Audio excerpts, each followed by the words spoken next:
Par threes. Now, I think par threes are a real good measure of what our iron play is like on the day. We hit them, we feel happy, we feel in control of our irons. We don't, they can be fraught with danger. And I think like this, if we can go throughout a whole round, okay, and not make a blob, we know we're going to be in a good place.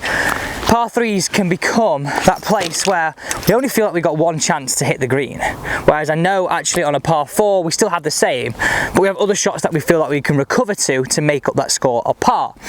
So I'm going to talk through 3 ways in which we can avoid disasters. So we're talking about avoiding blobs and avoiding going in the water and in the bunkers. Number 1 on our list. Well, first off, you'll need a golf ball. So actually, on that note, what golf balls are we all playing at the minute? Found them, guys, don't worry, sorry about that. What golf balls are we all playing at the minute? I think it's a really kind of interesting topic. You look back kind of 20, 30 years ago, there's a real difference between a premium ball and a non-premium ball. But let's comment down below, what golf balls are you playing? So, tip number 1 is focusing on a target. Now that might sound really simple, Alex, of course, we're going to focus on the flag. It's really tight to the right hand side. Well, in this case here, the 11th, you can see how much this is fraught with danger. The flag is tight down the right over that bunker. We need to stay away from that flag. I want you to make this promise next time you go out and play. Never go for a flag on a par 3. Let's choose middle of the green. Let's focus in on the big tree right at the back of the green. I mean, this hole here is quite easy in terms of being able to do that because there's a focal point, the back of the green being that tree. Sometimes for you it may be a little bit harder because you've not got that focal point, but it's really having a point to focus in on and trust. Middle of the green is now our flag on every single par 3. So I'm behind the golf ball, I'm tracing that all the way back, picking that intermediate target out. Practice swing it. Don't even look at the flag. In my practice swings, all I'm focusing on, don't let your attention wander towards the flag. Keep it and trust yourself to keep it towards that tree, centre of the green. Oh, really nice hit. I pulled it a little bit, but we are on the green. Think about it this way, I pulled that a little bit and I'm on the green. If that flag was tight left and I was aiming at the flag, I pull it, I'm in trouble. Right, okay, let's go for number 2. Found the golf ball much easier this, guys. Number 2. Now, many par 3s are quite signature holes at golf clubs. I mean, we can talk of like Postage Stamp in America. I mean, the one that comes to my mind, Masters, Augusta, Amen Corner. Don't be short, don't be short. So, what I would say here is, it's having the ability to play that knockdown shot in the wind, not coming up short. Very easy off the tee to get that ball riding up, falling short, fraught with danger. Again, we'd want to avoid disaster. So what I want you to feel here is, anytime that we've got a shot on a par 3 into the wind, we're going to 1, keep the focus point on the centre of the green. 2, we're going to take more clubs. So I'm going to go from my 7-iron here, I'm going to go up to my 6-iron, and I'm going to play more of a curtailed follow through, more of a controlled shot, not allow that ball to spin up in this wind. And I would build that into my practice routine. So I'm going to practice the ball back, slightly grip down, weight left, feet slightly open.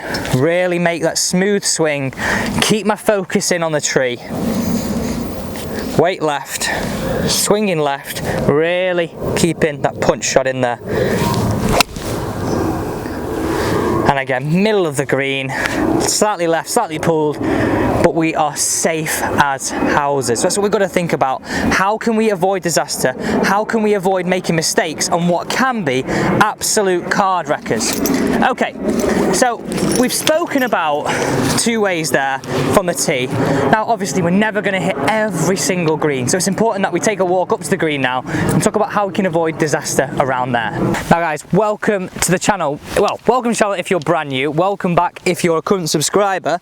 Now, I did a video last week on basically me playing golf and talking you through every single shot, and a lot of you were like, love that content, Alex, I want to see more of it. So that is why we're out on the golf course management. I think this is an area of the game a lot of people can save a lot of shots without making any technical change.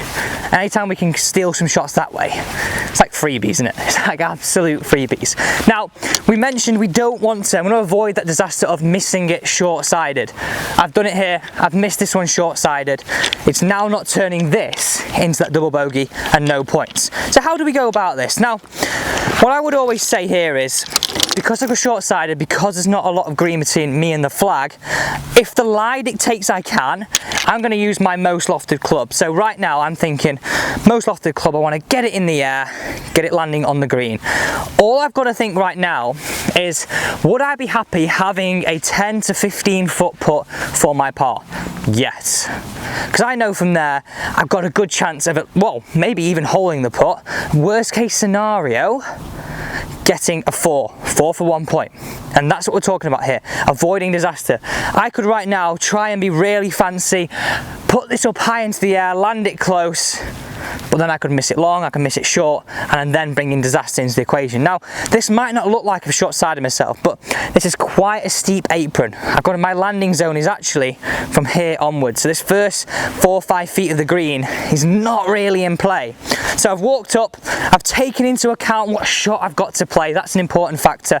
And you can see from below the green level here, it becomes a little bit more intimidating. I've checked out the lie, I know it's a good lie. I'm looking just to play a little bit of a pop and roll out shot. Nothing too fancy, get it on the green, avoid disaster, make sure I give myself a chance. Ask yourself the question, give ourselves a chance, or give yourself a chance of holding a putt. That's so important. Anytime you've got a chance of having a 2-point par putt, we know we're not going to be too far away from playing some good golf. Let's not allow ourselves not to score on a hole. Picture the shot, minimize the risk. Rolled on a little bit. I've got a 10-foot putt for par here, and again, that's what we're after. Avoiding trouble, avoiding making big mistakes. They're my 3 tips I want you to take next time on the golf course. Let's talk about them there. I mean, look, I'm not here, I'm not over the back, I'm happy. Number 1, picking the middle of the green. We're never going to be too far away from the flag on middle of the green. Into the wind, choosing the punch shot. 1 more club and swing easy. Finally, not taking too much risk if we do short side ourselves. Alright guys, hope you enjoyed that video. Remember, if you are brand new to the channel, well, let's see if I can get this in there. Don't forget to hit that big red subscribe button, that's that one down there. I really would appreciate you joining the team, joining the family. And if you do that, do hit the bell notification not to miss any content. And obviously, if you enjoyed this content, do smash that thumbs up button as well. Hopefully, we can convert this into a nice 3. Left myself a knee knocker there. Guys, have a great rest of your week, enjoy the content, and most importantly, keep it simple.